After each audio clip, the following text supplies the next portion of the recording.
Bonjour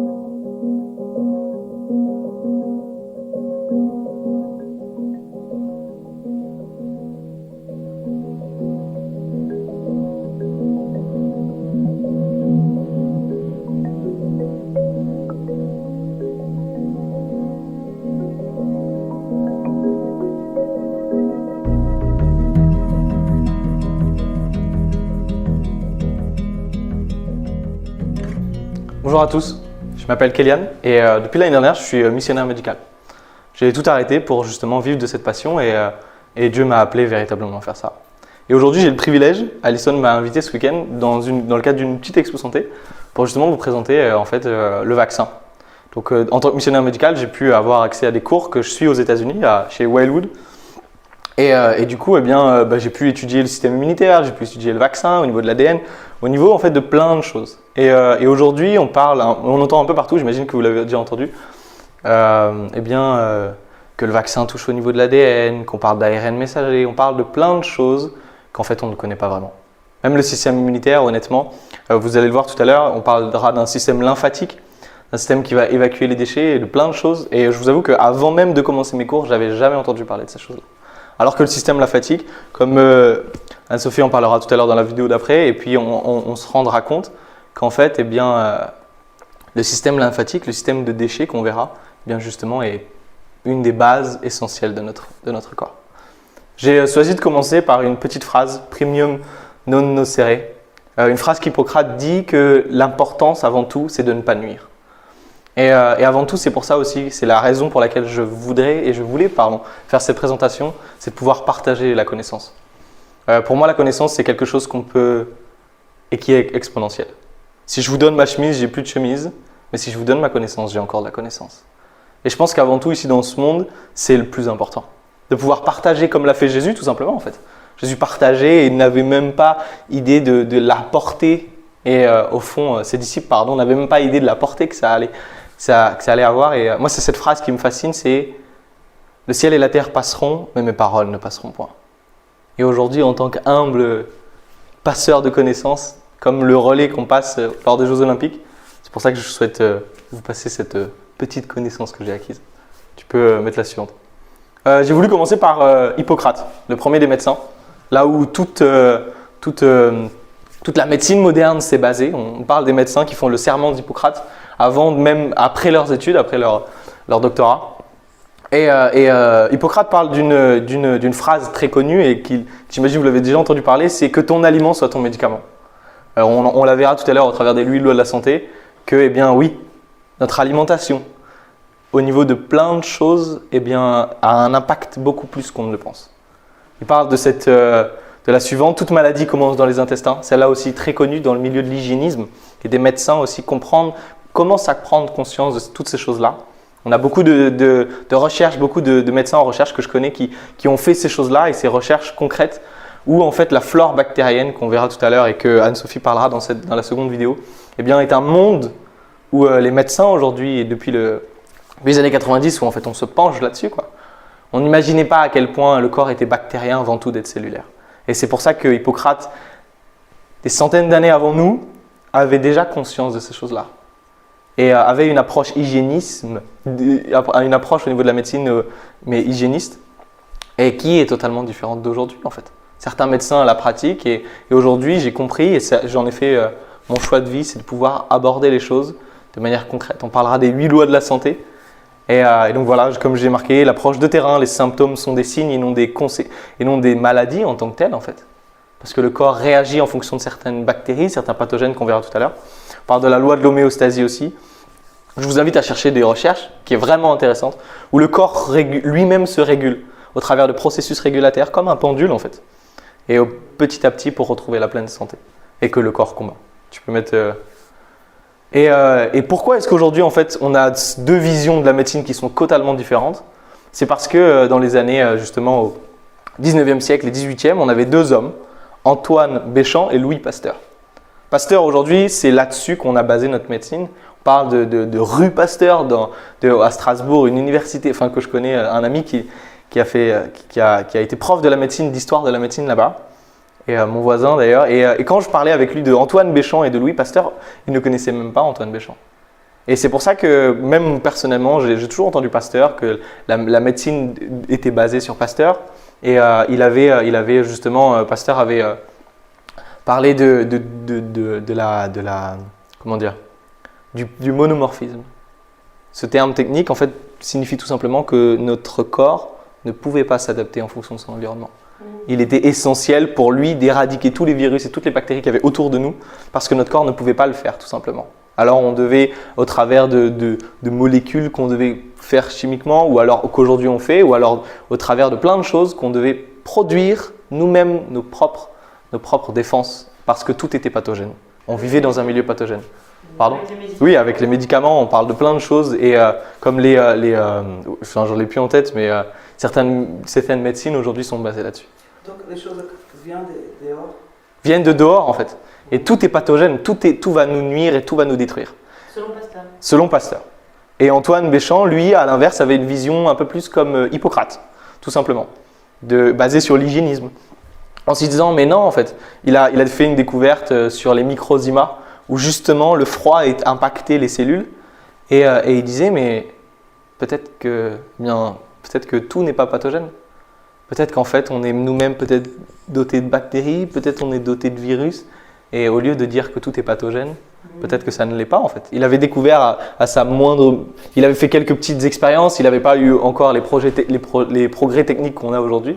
Il n'a pas pu concrètement vérifier sa théorie. C'est pour ça que ça a été une théorie qui a été évincée, et pour des choix politiques, économiques, on a choisi Pasteur qui après, on verra tout à l'heure, a inventé aussi un vaccin.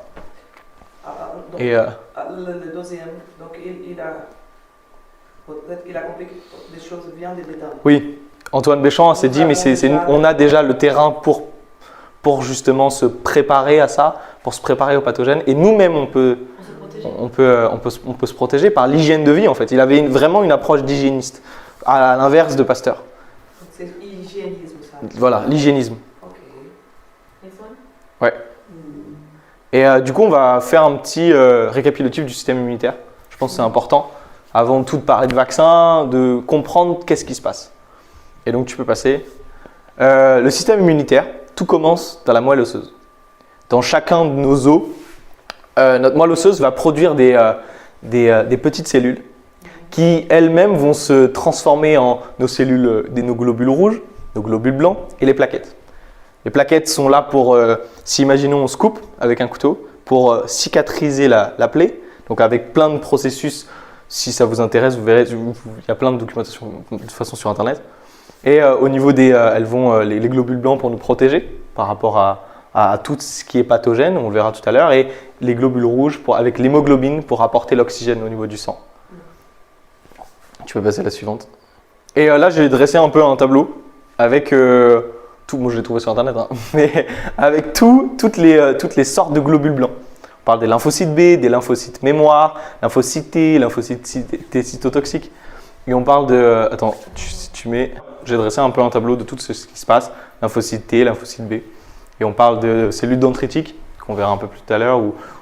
Et si ça vous intéresse, honnêtement, bon là, on ne va pas vraiment rentrer dans les détails parce que ce n'est pas le sujet et puisqu'on va se perdre tout simplement. Il y a tellement de choses à dire, il y aurait vraiment beaucoup de choses à dire.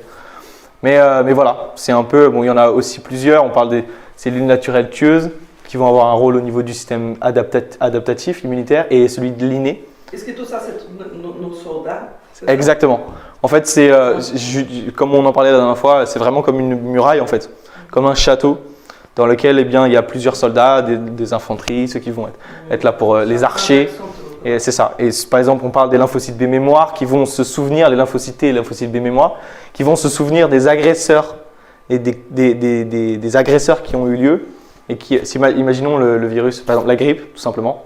Si demain j'attrape la grippe, eh bien plein de processus vont arriver. Premièrement, l'inné, la dendritique va envoyer un message à celle-là et à celle-là, qui elles-mêmes vont produire des lymphocytes B et des lymphocytes B mémoire, helper, cytotoxique et mémoire. Ces deux-là vont commencer à attaquer, tandis que les deux mémoires, comme on disait tout à l'heure, vont se rappeler en fait comment le faire. Quand on dit mémoire, c'est par exemple… Il se rappelle comment combattre cette Exactement. Et il passe les informations. C'est ça. Et le jour où la grippe reviendra, si c'est la première fois, c'est ça. C'est pour ça qu'on va combattre. Exactement. On parle beaucoup de maladies infantiles. Parce que quand on est bébé, notre corps doit justement pouvoir combattre ces choses-là. Donc, il enregistre. C'est ça, il enregistre, exactement. C'est pour ça qu'il va, par exemple, beaucoup de maladies, donc je n'ai plus vraiment en tête, mais beaucoup de maladies infantiles, c'est ce qui va se passer. C'est qu'on va l'avoir une fois, nos lymphocytes B mémoire et lymphocytes T vont s'en rappeler, et le jour où ça arrive, hop, ils vont tout de suite, ensemble, préparer la varicelle, oui, merci. et ils vont pouvoir, en fait, c'est le plan d'attaque, tout simplement. Et du coup, tu peux passer à la suivante. Et donc, du coup, tous ces soldats, eh bien, ils ont besoin d'une caserne. Ils ont besoin d'un endroit pour se reposer, ils ont besoin d'un endroit pour se restaurer, ils ont besoin concrètement d'un endroit où ils doivent être stockés aussi. Parce que si la grippe arrive, il faut qu'il y ait une réponse immunitaire qui soit suffisante. Et on parle des lymph nodes, des nodules lymphatiques, des ganglions lymphatiques. Et ces ganglions lymphatiques, en fait, se situent partout, vraiment partout. On verra, j'ai pris une image du corps humain complet où on en verra un peu partout, au niveau des pieds, au niveau de l'aine. Et en fait, c'est pour ça qu'on parlait tout à l'heure de ce système lymphatique, parce que ça fait partie de ces choses-là. Le système immunitaire et le système lymphatique sont étroitement liés parce que, eh bien, dans le système lymphatique, le système immunitaire est à l'intérieur, tout simplement. Il est là en stand-by pour être apte à pouvoir tout détruire. Donc, tous ces petits points-là. Tous ces petits points, c'est les ganglions lymphatiques. C'est celui-là. Là, j'en ai pris en gros, où en fait, on voit les arrivées de tous les vaisseaux lymphatiques. Et avec les réserves des macrophages, on parle des neutrophiles, des leucocytes, T, B. Le T, on verra tout à l'heure, il se situe dans plusieurs endroits. Et on en a partout. Au niveau la jugulaire, au niveau des ganglions. Et après, on en a plein partout, en dessous des aisselles. Mais à un moment, je me suis amusé à toucher. Je me suis rendu compte qu'en fait, on en a partout. Dans le cadre de mes cours, nous sommes bien équipés. Exactement. Naturellement, on est. C'est pour ça que j'ai pris cette photo. Parce que même moi, ça m'a interpellé de voir à quel point on est équipé naturellement de manière incroyable. Et tu peux mettre la suivante, voilà. On parle du thymus, juste en dessous du sternum, là. De la moelle osseuse, justement, là où ils sont produits. Les amygdales, l'appendice qui, elle aussi, est une réserve. Comme une, je ne sais pas si vous voyez, mais les siphons. Dans les lavabos, juste en dessous, il y a un siphon. Si, imaginons, vous faites tomber quelque chose, un caillou ou quelque chose, pour éviter que le caillou parte dans les canalisations, il y a ce siphon-là qui sert justement à récupérer les déchets en fait. Et l'appendice joue ce rôle-là dans notre intestin. Il a une fonction pour l'appendice. Il a une fonction, beaucoup, à une époque, on n'avait pas forcément conscience de certaines choses, et encore aujourd'hui dans certaines médecines, et on l'a enlevé tout simplement. Et on oublie, c'est comme les végétations, on parle des amygdales. Moi, mon frère il avait des pneumonies à répétition et on lui a proposé d'enlever les amygdales. Ma mère a fait le choix de ne pas le faire parce qu'elle s'est dit justement que si elles étaient là, c'était pour une raison en fait, tout simplement. Et donc voilà, les ganglions, la rate, elle aussi, est une réserve au niveau du sang, au niveau des lymphocytes B justement, là où ils vont se former dans leur caserne pour après être aptes à avoir une réponse immunitaire adaptée en fonction du pathogène qui arrivera, quoi. Puis là, j'ai pris cette photo aussi, où en fait on voit un peu le système lymphatique. Donc on parlait des ganglions lymphatiques, et donc en fait où les ganglions lymphatiques justement sont connectés à ces réseaux, ces capillaires lymphatiques, au niveau aussi de nos capillaires partout. On en a partout dans le corps, dans tous nos organes, dans tous nos tissus. C'est tout simplement partout, là où il y a des cellules. On parle du liquide interstitiel, de l'espace interstitiel, où justement nos cellules baignent dedans et évacuent leurs déchets. Et forcément, s'il y a des poubelles entre guillemets à évacuer, et que les cellules, au travers des nutriments, elles mangent des nutriments, elles récupèrent plein de choses de par notre alimentation, elles vont rejeter ces déchets-là qui vont se finir dans ce système lymphatique et tout ce qui est pathogène. On parle le mot pathogène, c'est pour expliquer tout ce qui va nous nuire en fait, tout simplement. Et c'est pour ça que les réserves immunitaires en général, donc il y en a partout, dans le sang, dans plein d'autres endroits, mais ils sont stockés en majorité dans ce système lymphatique. Et donc on parle des artérioles, les vénules. Puis voilà, c'est ce que je vous ai dit tout à l'heure. On a un peu le schéma du tout le corps humain avec son système lymphatique, son réseau lymphatique et le système immunitaire où on a les amygdales, le canal thoracique, la rate. Et on en voit partout ici dans l'aine, dans la région. Moi, ce que je me suis amusé à faire pendant mes cours, à toucher et on les sent. On les sent et beaucoup. C'est pour ça que le médecin en général, quand il nous ausculte, il regarde, il vérifie au niveau des ganglions, au niveau des amygdales pour voir si c'est gonflé en fait. C'est ça. Parce que si c'est gonflé, c'est qu'il y a une réponse immunitaire de notre corps. C'est que notre corps est occupé de combattre quelque chose et qu'il y a quelque chose à faire tout simplement en fait. Et du coup, quand tu as dit que du coup, il y avait des déchets donc, qui étaient stockés dans les ganglions, et ensuite, est-ce qu'ils sont éliminés? Oui, on parle des émonctoires. Oui, c'est bien. On parle des émonctoires en fait. C'est qu'une fois que ces déchets sont évacués par le système lymphatique, la peau est un émonctoire, un des plus grands émonctoires. Souvent, on n'a pas envie parce que c'est visible tout simplement. Mais tout ce qu'il y a sur notre peau, tous nos boutons, comme là, je sais que j'en ai quelques-uns et c'est parce que j'ai mangé n'importe quoi il y a quelques temps. Et puis j'ai fait un petit écart, mais c'est comme ça qu'on apprend tout simplement en fait. C'est avec cette conscience à l'écoute de son corps et de se dire mais si j'ai fait une erreur, eh bien c'est comme on parlait tout à l'heure et comme on le verra dans la deuxième vidéo, en fait c'est l'hygiène de vie en général. Et le principe même d'écouter son corps et de se dire mais si j'ai fait quelque chose de mal, il faut que je puisse rééquilibrer les choses. Et voir les choses dans sa globalité. Et non le bouton en tant que tel, le bouton n'est pas un problème, mais c'est la conséquence d'une absence tout simplement d'écoute de ces 8 lois de la santé qu'on verra et puis de toutes ces choses concrètes en fait. Donc le bouton, c'est ton corps. C'est ça, c'est une réponse. En fait, c'est une réponse, c'est une bonne chose, au contraire, c'est comme la fièvre. Ça, c'est complètement différent de ce qu'on pense.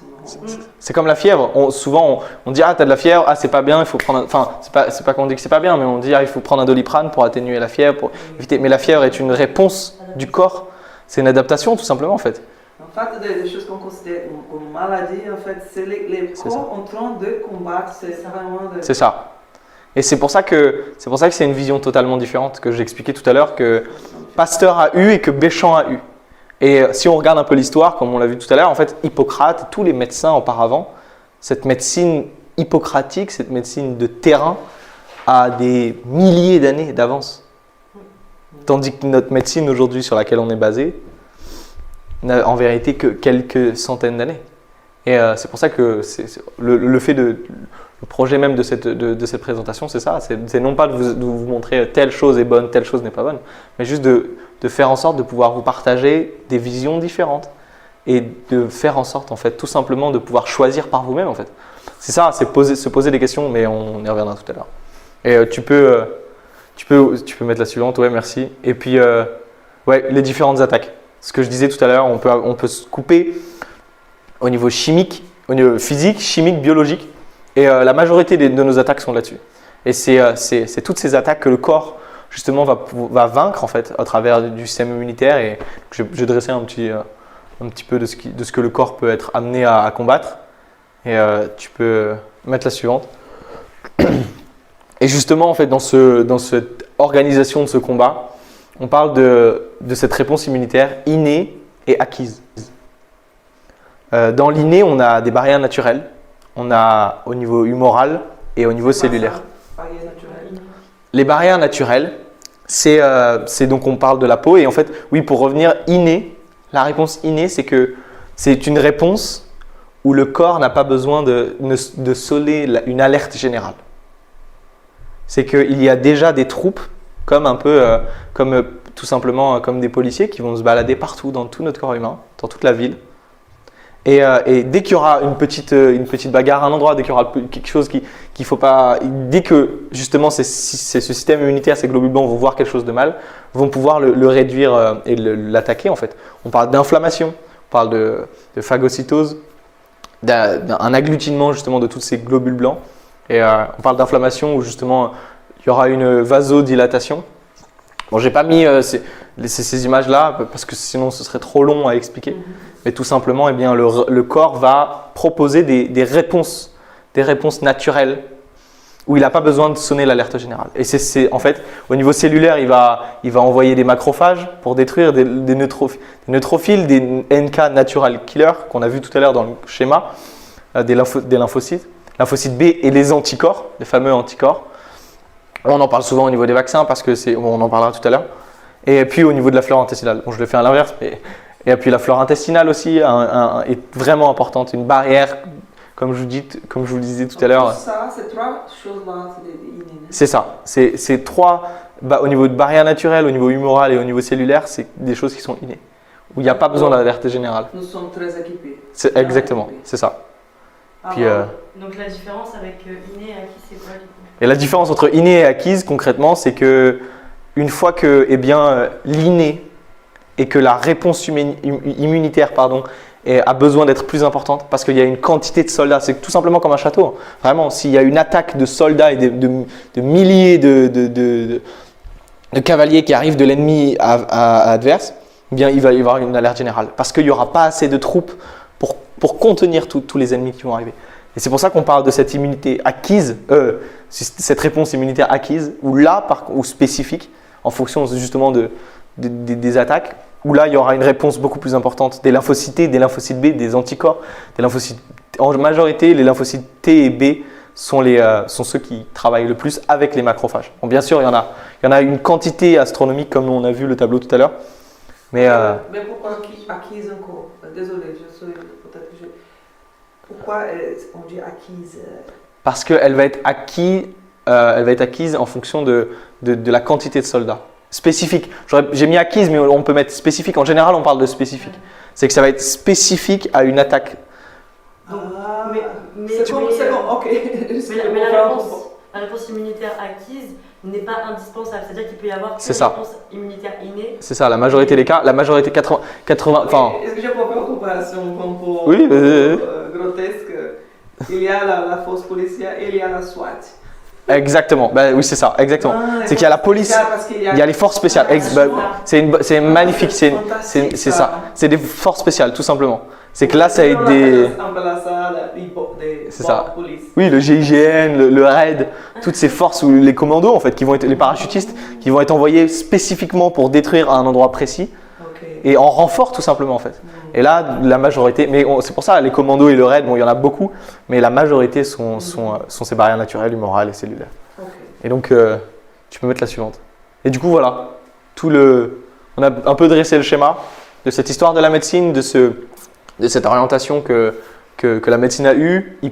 Cette médecine, on parle de médecine hippocratique, on parle d'institut Hippocrate, plein d'endroits où je vous invite à chercher, en fait, tout simplement à faire des recherches. On a parlé aussi de Pasteur, de certaines choses dont il a fait, de sa vision qu'il a eue en tant que chimiste et de cette orientation qu'on a choisie aujourd'hui. Et de ce système immunitaire aussi, où on a vu qu'en fait il était en majorité, il abordait les choses de manière en fonction du terrain. Et là, on parle des vaccins. Et je vous avoue, moi personnellement, avant d'émettre une hypothèse, avant d'émettre quelque chose sur quelqu'un ou sur une idée, je préfère faire des recherches en amont. C'est comme pour cette présentation. Je ne peux pas arriver et par mon propre avis, avoir un avis sur quelqu'un qui m'a dit quelque chose, que quelqu'un lui a dit quelque chose, ou que juste quelque chose que j'ai entendu en fait tout simplement. Je pense, et c'est pour ça aussi, c'est la raison aussi pour laquelle j'apporte ces choses-là et que je vais vous transmettre ça, c'est de faire en sorte qu'on puisse réfléchir par nous-mêmes et comprendre ces choses-là. Et dans le cadre des vaccins, c'est ce que j'ai fait. Et je me suis rendu compte que les premiers vaccins, au début, ils apparaissent au XVIIIe siècle, où ce qui se passait, c'est que, on parlait du virus de la variole, où Edward Jenner, un Anglais, ce qu'il a fait en 1848, c'est qu'il s'est rendu compte que la maladie de la variole chez les vaches, et c'est pour ça que j'ai mis la vaccine, on appelait ça la vaccine, cette maladie la variole chez les vaches, c'était la vaccine, du nom latin vache. Edward Jenner s'est rendu compte que cette maladie des vaches avait moins d'effet que celle pour nous les humains. Que les humains en mouraient et c'était vraiment destructeur. Les symptômes, tout ce qui se passait était vraiment impressionnant. Tandis que la maladie de la vaccine de la vache était totalement différente. Et une pratique qui était souvent faite à Constantinople et qui était récurrente, c'est ce qu'on faisait une lésion cutanée. Donc on scarifiait. On inoculait un virus ou une bactérie qui était atténuée ou alors la même pour faire en sorte que le système immunitaire puisse se préparer le jour où le virus, quand quelqu'un nous le transmettra, arriverait. Et Edward Jenner a émis cette même hypothèse. Il s'est dit, mais pourquoi pas prendre ce virus vaccine de la vache, de l'inoculer chez les humains et de voir ce qui se passe. Dans ses recherches, il a fait ça sur son fils. Il a fait ça sur plein d'autres personnes. On a utilisé des gens malheureusement qui n'avaient pas leur mot à dire dans ce genre de cas, des condamnés à mort, des exilés. Et de là est arrivé des enfants. Et malheureusement, et de là est arrivée bien justement cette croyance, cette expérimentation à grande échelle. Enfin, en fonction de certains endroits concrètement, comme en Angleterre, comme en France, à Constantinople, dans plein d'endroits du monde où en fait on a ce mouvement a commencé à prendre de l'essor. Et Louis Pasteur arrive peu de temps après, et de la même manière avec la rage, avec la maladie de la rage, enfin avec la rage, il se rend compte qu'il y a un enfant en campagne qui a été mordu plusieurs fois par plusieurs animaux, que ça avait été attesté qu'ils avaient la rage, et que cet enfant n'avait rien du tout en fait, tout simplement. Et donc il a fait ses petites recherches, il a fait ci, il a fait ça, et il s'est rendu compte aussi que ce que Edward Jenner avait fait auparavant, c'était peut-être une solution. Donc il a cherché, il a fait ci, il a fait ça, et il a été le premier à pouvoir trouver certains diagnostics au niveau de la rage. Et on s'est rendu compte par la suite qu'en fait, à un instant T précis, certaines personnes guérissaient. Mais dans la majorité des cas, et c'est ce que je vous invite à faire, moi je ne suis pas là pour vous dire quelque chose de concret, c'est vraiment vous lancer sur le sujet et après vous faites vos recherches. Mais c'est ce qui s'est passé. Dans la majorité des cas, les personnes décédées, son fils même a été atteint d'une grave maladie et il est mort très peu de temps après. D'Edward Jenner, je parle. Et donc voilà pourquoi bien aujourd'hui on appelle ça vaccin. Parce que de base, Edward Jenner va utiliser la variole, la maladie de la variole chez les vaches vaccine. C'est aussi pour ça qu'on appelle aujourd'hui. Parce que moi je me suis posé la question, je me dis mais pourquoi est-ce qu'on parle de vaccin? Ça veut dire quoi vaccin? Et en fait ça vient de là. De vaccine, enfin je peux me répéter. Tu peux mettre la suivante. Et aujourd'hui, est-ce qu'on utilise la même méthode qu'à l'époque? Est-ce qu'on utilise des virus atténués? Eh bien oui. Aujourd'hui c'est toujours la même chose. Dans la majorité des cas, dans les vaccins contre la rougeole, dans la coqueluche, on utilise, et aujourd'hui, donc j'en ai mis 2 comme ça, mais il y en a beaucoup, c'est ce qu'on fait aujourd'hui. On va inoculer une partie du virus qui va être atténuée grâce à des adjuvants, pour que les adjuvants sont là pour développer nos anticorps. Et on se rend compte que par un moment, dans le choix de certains adjuvants, bon, c'est mon avis personnel, mais dans le choix de certains adjuvants, eh bien, on utilise par exemple de l'aluminium, du plomb, du mercure. Et on n'a pas forcément d'études concrètes et prouvées et abouties sur réellement ce que font les adjuvants dans nos corps en fait. Mais individuellement, l'aluminium, le mercure, le plomb sont des métaux tout simplement, où des études ont été faites concrètes sur l'effet que notre corps a. On parle de l'aluminium, à un moment j'ai vu un article dans PubMed, c'est un site internet où il y a beaucoup d'articles de médecine en anglais, mais qui est vraiment référencé dans l'univers médical. Et je me suis rendu compte qu'il y avait justement un article qui parlait de l'aluminium, où l'aluminium avait un effet neurodégénératif majeur, et que c'était beaucoup plus, mais moi quand je vous avoue, quand j'ai lu ce truc-là, j'ai concrètement halluciné. Et mon avis personnel, c'est je me dis aujourd'hui, est-ce que c'est vraiment un bon choix ou pas de pouvoir utiliser certaines choses on sait que c'est nocif, comme adjuvant. Après, le choix de chacun, mais moi personnellement, c'est mon choix de ne pas faire, de faire attention à mon alimentation, de faire attention à plein de choses, à ce que je vais rajouter, parce qu'on l'a vu, en fait, l'hygiène de vie en global a une importance capitale. Et donc voilà, j'ai mis plusieurs exemples. La coqueluche au début du XXe siècle est mise en place, le vaccin en 1963, après plusieurs essais. Et on parle de la coqueluche, là, tous les 100 jours, et en fait, c'est toujours la même manière. Cette manière d'atténuer le virus et de l'inoculer est toujours présente. Et si vous faites des recherches, si vous cherchez un petit peu, pour ceux qui ça intéresse, je peux mettre des liens dans la vidéo plus tard. Mais ce qui est important de voir, et je pense que je vais faire ça comme ça, parce que c'est vraiment juste de donner une introduction, après c'est vous qui faites vos recherches. Mais de se rendre compte qu'en fait, eh bien, même cette méthode-là aujourd'hui n'est pas sûre à 100%, vraiment. Certains médecins, si vous discutez, moi j'ai eu l'occasion de discuter avec certaines personnes, elles-mêmes me disaient, mais aujourd'hui on a c'est comme on parle dans un des livres que j'ai lu, on parle d'une vache sacrée, de quelque chose qui a été sacralisé, qu'on a très peu de personnes qui osent remettre en question certaines choses parce que parce qu'on peut s'attirer les foudres de certaines personnes, malheureusement. Et donc, tu... Oui, mais du coup, ce que tu dis, on n'est pas sûr à 100% comment dire, de l'effet positif. De l'effet positif.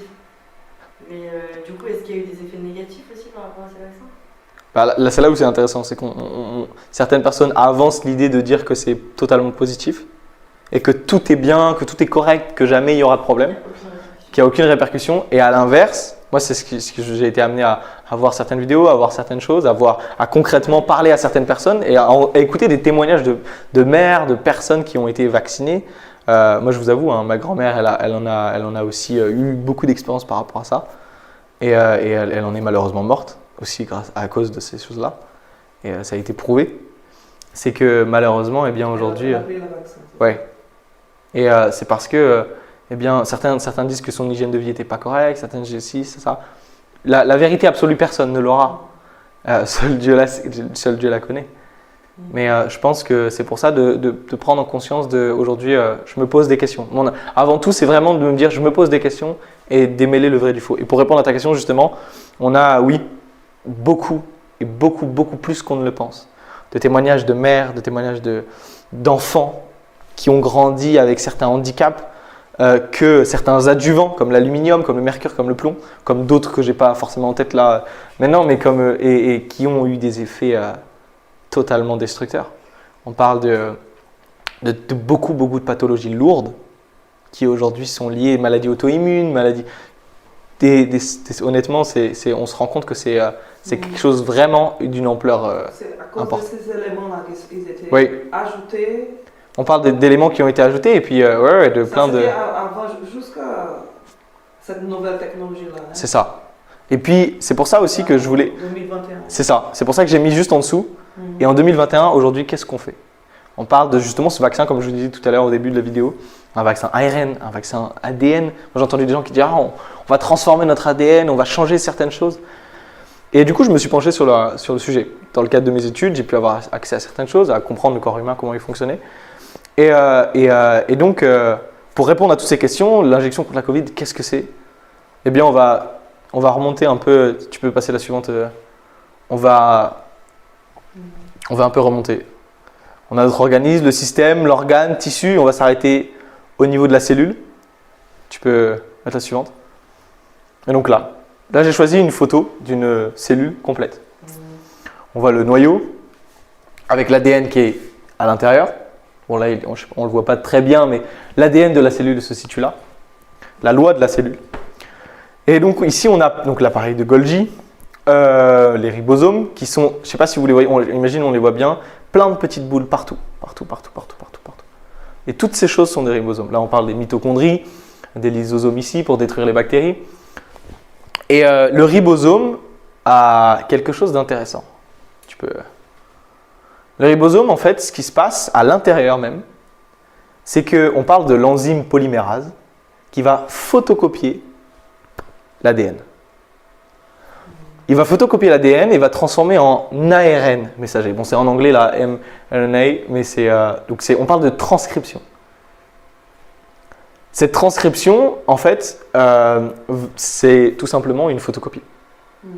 Donc l'enzyme polymérase va faire une photocopie de notre ADN à l'intérieur même de la cellule, va l'envoyer au ribosome. Et le ribosome va recevoir cette suite-là, cette photocopie justement, de par la transcription. Bon, j'ai mis plusieurs images, j'ai mis celle-là et celle-là en dessous. Il va recevoir toute cette suite de nucléotides et va pouvoir en fait tout simplement faire une traduction et synthétiser des acides aminés qu'on voit ici. Il va synthétiser des acides aminés pour créer par la suite une nouvelle protéine. Et ce qui est intéressant de voir, c'est qu'aujourd'hui, le vaccin contre le Covid n'est pas dans certains cas, n'est pas un vaccin atténué, par moment où c'est quelque chose qui n'est pas le virus atténué. On parle surtout et avant tout de cet ARN messager. Elle rentre dans la cellule. C'est ça. Et c'est pas simplement dans le niveau sanguin.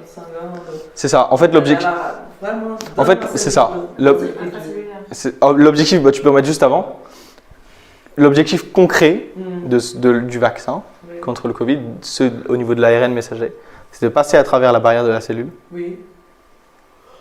d'arriver aux endroits du ribosome. Donc tu peux mettre la suivante.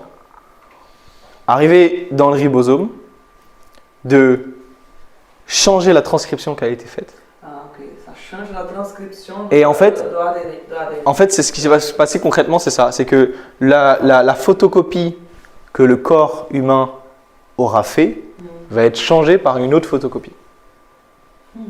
Et le ribosome va lire la photocopie que le vaccin lui aura injectée. On parle de comment on appelle ça déjà? Pardon, voilà, je l'ai trouvé. De nanoparticules qui vont passer à travers et qui vont justement faire en sorte que la photocopie, le ribosome puisse le recevoir. Et ce ribosome-là va recevoir la photocopie, une nouvelle photocopie, pour créer des anticorps et pour créer certaines choses. Et ça, c'est pour toujours, ce changement-là? Et ce changement, la photocopie est pour toujours, parce que à partir de là, une fois que la photocopie va être changée, les acides aminés vont être changés différemment. La protéine va changer. Et on ne peut pas réverser cette... Et c'est irréversible. Mais par moment, c'est pour ça où c'est intéressant, c'est que le corps humain s'adapte tout le temps. Tout le temps. Et l'univers médical, l'univers scientifique, aujourd'hui, c'est pour ça qu'on parle, il y a beaucoup de chercheurs. Parce qu'on cherche toujours en fait.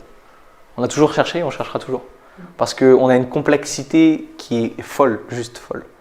Moi aujourd'hui, avec du recul, plus j'ai accès à toutes ces sources d'informations, tout ce que j'étudie en fait simplement, je me rends compte à quel point c'est juste magnifique.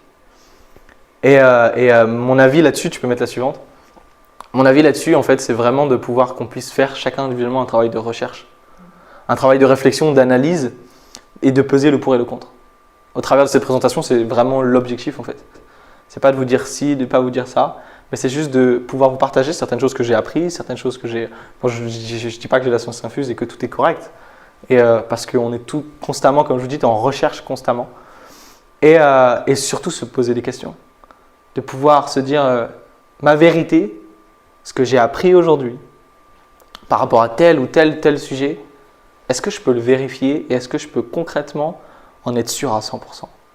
Est-ce que moi-même j'ai fait mon propre choix? Est-ce que moi-même j'ai réfléchi, pesé le pour et le contre comme je l'ai dit? Est-ce que je me suis questionné?